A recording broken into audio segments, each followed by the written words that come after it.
Alright, today we're taking a look at Kubuntu. So now, in case you're unfamiliar, Kubuntu is a flavor of Ubuntu that uses KDE instead of GNOME as its default desktop environment. But anyways, let's get into it.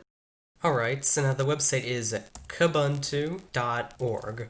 And then we have to go up here and click download. And then we're going to click on the 64-bit download for Kubuntu 20.04.1 LTS. And then let's save this file. And to recreate that new user experience, I haven't actually downloaded this file beforehand, so we're going to do it together. And yes, I will speed this up.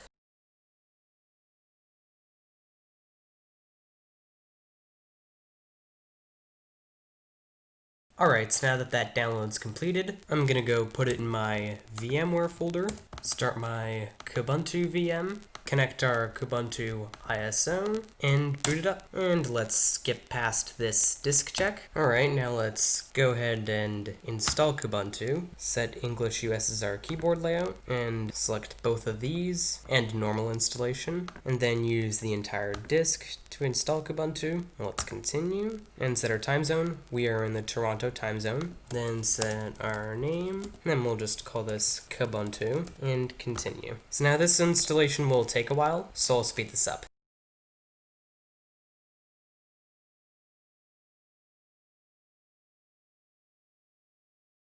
Alright, now that our installation is complete, let's restart. So now the good news is I've got my display scaling properly, so you can see the rest of this video full screen. But anyway, the first thing you'll notice is this login screen. I actually personally like this login screen. It just has all your options down there, password box right there, username and icon right there, and the date and time. I want to see what other does. Okay, that's not very intuitive. It's just another users option. It should just say other users. But anyway, we can also bring up a virtual keyboard here, and I don't know why this is in British English. Let's change this to American English, and we can type using the virtual keyboard. You know what, I'm just gonna use my physical keyboard. But anyway, let's punch in our password, and then we'll be greeted by our desktop. But anyway, let's actually turn our volume up all the way, so that way you can hear what's going on. And it immediately tells us that there are updates available, so let's go ahead and view these updates before we go much farther. By the way, just first impression with this distro, I haven't even been using it for a minute, and it already feels so modern. But anyway, let's just install all our updates quickly, and authenticate real quick. Notice that it has the option to show your password, to make sure you're typing it in correctly.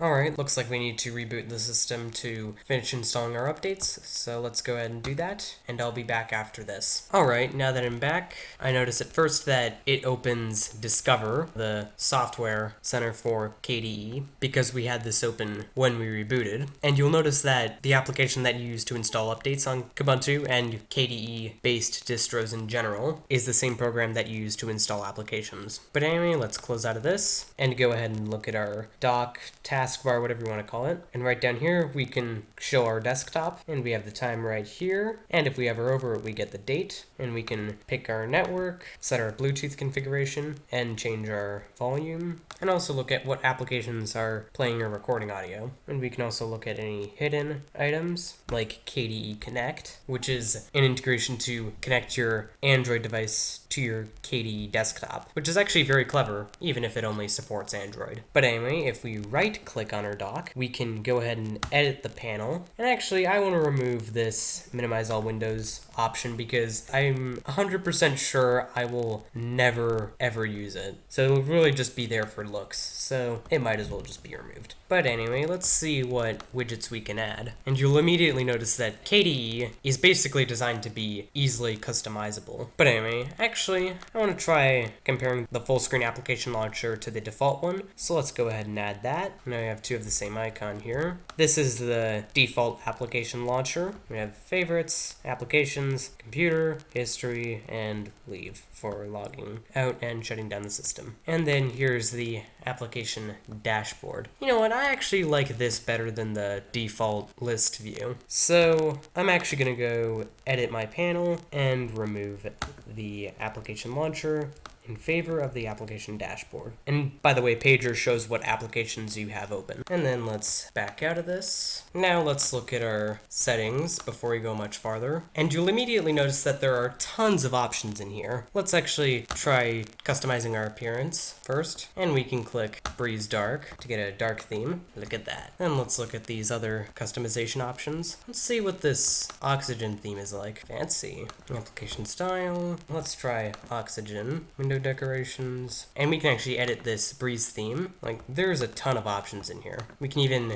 edit the title bar buttons. Say I want to remove these extra buttons. Like, I only want the close, minimize, and maximize buttons. And then if I want these on the left side of the window instead of the right, I can totally do that. And then just apply it. There we go. Let's try workspace behavior, window management, etc., etc. Anyway, let's look at, KDE Wallet. That's actually a smart thing to have to keep your credit card data safe. But anyway, let's look at user manager. And let's look at our system information real quick. Okay, not bad. Anyway, let's look at what applications we have installed, starting with terminal. And I know that Kubuntu uses its own theme for terminal, which in my opinion is much better than the default KDE terminal theme, which is probably the worst in the world. But anyway, let's just try running a command real quick, like uname-r, to see what Linux kernel we're on. And we can try our menu right here. Let's see about KDE. We can report bugs. And let's look at our file manager. I think it would take some getting used to coming from Ubuntu with GNOME as your default desktop environment and Nautilus as your default file manager, but not too much different. And we've also got LibreOffice for productivity.